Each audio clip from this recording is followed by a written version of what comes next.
Kenny Pickett played terribly against the 49ers. He was sacked 5 times, one of those resulting in his head going into the ground. He misfired all over creation. He misread receivers' routes.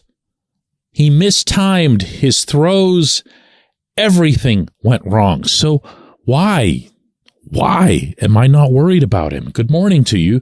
Good Thursday morning. I'm Dejan Kovacevic of DK Pittsburgh Sports, and this is Daily Shot of Steelers. It comes your way bright and early every weekday. If you're into hockey and or baseball, I also offer daily shots of Penguins and Pirates in the same place that you found this. I spent the day yesterday at the UPMC Rooney Sports Complex covering practice and then the locker room after that. And for what it's worth, I'm not playing concussion spotter either, but Kenny looked and seemed fine in all settings. Sounded fine, too, as he expressed a pretty sharp awareness of what's wrong right now. The confidence in myself, the team, the guys around me. I know everyone's going to answer the bell. We're going to come out and play on Monday. So love the energy we have around here. Love the practice that we had today. Everyone's putting their best foot forward this week. So it's just about going out there Monday night, competing and winning. Yep. Beginning and end of analysis, right? Kenny might as well have just approached all of us and said, I stunk, we need to not do that. We need to not stink Monday night. There really wasn't a whole heck of a lot to add. There wasn't a whole lot of elaboration on his part as a result. The loss of Deontay Johnson doesn't help anything. He could be out for as short as 2 weeks, for as long as 4 weeks, from what I heard there. Chuks Okorafor is in the concussion protocol. You might see Broderick Jones, who took some snaps at right tackle, get his first NFL start. Dan Moore, who didn't grade particularly well at left tackle, is going to have to find a way to bounce back, and his prior history in shutting down Myles Garrett won't be there to rescue him. He's still going to have to make that happen. The running game that's yet to get going is going to have to get going. And Matt Canada is going to have to come up with schemes that are a whole lot smarter than what he showed against San Francisco, a lot of which is now being exposed by football analysts across the country. All of that has to occur, but none of it is as important as Kenny just throwing the ball where it needs to go, when it needs to go. And I'll apologize in advance if this will come across as oversimplified, but I've seen too much of what this kid's done this summer with my own eyes to think that he's suddenly and magically regressed on some permanent basis into what we saw Sunday. I do see, hear, and read an awful lot of people citing broader statistics about Kenny's never thrown 2 touchdown passes in the same game. True. Needs to overcome that. I've seen references going back to his early starting period last season when he threw a bunch of interceptions before that was worked out of his system by telling him to throw into the 12th throw every time he didn't like what he saw. He did work through that. He became a better quarterback after that. There's also been some thought that Kenny was under duress on Sunday, and that's the reason that he had to. No, actually, he wasn't. There's no excuse making to be had here. He had the same time from the snap of the football to the release of the football to move it as Brock Purdy did. He had 2.89 seconds. Purdy had 2.88 seconds. And yes, football data is that sophisticated now. The line wasn't great, but the line wasn't the reason that Kenny was bad. Kenny was the reason Kenny was bad.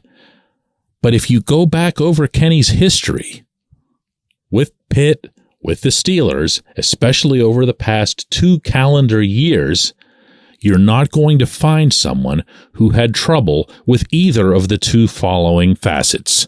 1, throwing the ball accurately. 2, happy feet. You saw them.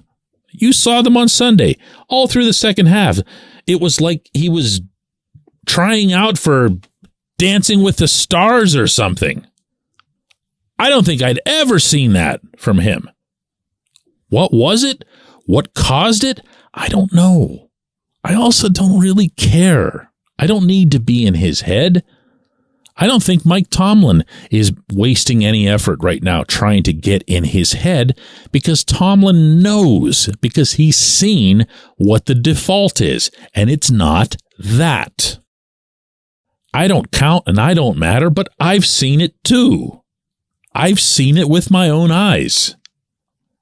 And I have a hard time accepting that the one anomaly that occurred is now the new norm. It just doesn't add up for me.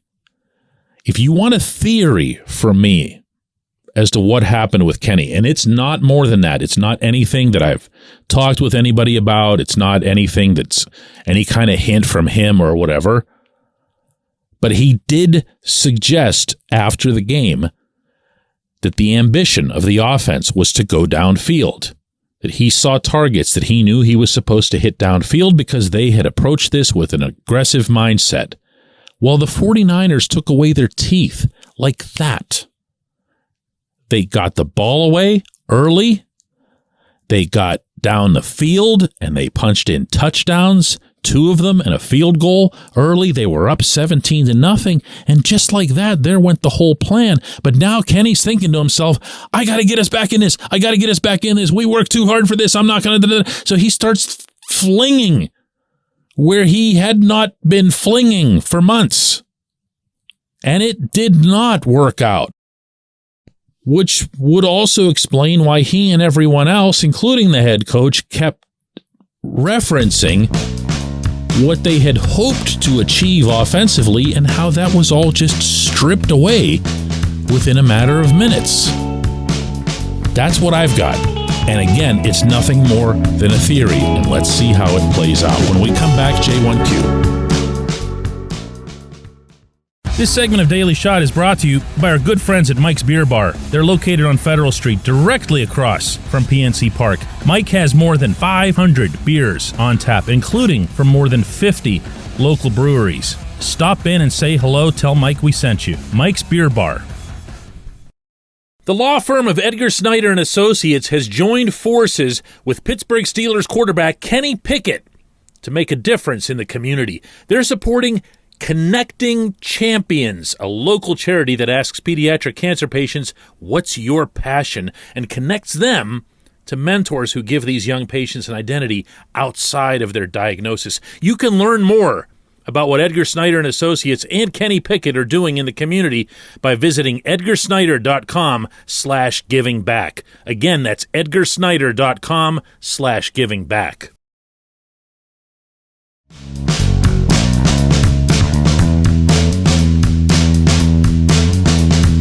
Today's J1Q comes from Jeff, who says, DK, can you explain why we played so much soft zone when we've been a press man defense for years? Didn't we draft Joey Porter Jr. because we wanted to play press man defense? Where was he? Why did we play so far off coverage instead of jamming these receivers on the line and trying to disrupt their timing? The secondary and the scheme associated with the secondary was passive, and it was passive on purpose. All week long, the Steelers coaches and players in turn talked about tackling the catch, talked about how the 49ers are going to make their completions. What's important is that you don't allow them yards after the catch. Well, guess what happened? Right. You saw it. The Steelers couldn't cover Brandon Ayuk, and that's not just Patrick Peterson. And believe it or not, one of the 2 touchdowns that Ayuk had was perfect coverage by Peterson. He was just open all game, including when the ball didn't come his way from Brock Purdy. Deebo Samuel was open all game. These guys tend to do that. They found their space. Eventually they'd get the football, and once they got the football, they did what they do as well or better than anyone else in the NFL. Remember, there's 2 teams out there. Now, could you have jammed them at the line? Yeah. Have other teams tried to do that with these guys, including George Kittle? Yeah. Do the 49ers make plays anyway? They sure do. So not everything is about your own team or your own scheme. That said, you're correct when you say that the Steelers have looked over recent months like a team that wants to build toward having that kind of secondary, specifically the corners. That's why you get a Joey Porter Jr. out of Penn State. He's described sometimes derisively by scouts as being handsy, meaning he can get himself into trouble with penalties, but he will not back off of you. He will not wait for you to do something. He's in your face. Corey Trice Jr., before his unfortunate injury, was looking like the kind of guy who's going to be more of a project, obviously, 7th round pick, but he could have fit into that same mold. Tall, long, and again, very much aggressive. And if you can get two corners who can play that way, who can keep people from being effective off the line, or at least slow them down, get them off their beat, reduce their rhythm, that makes everybody's job that much easier.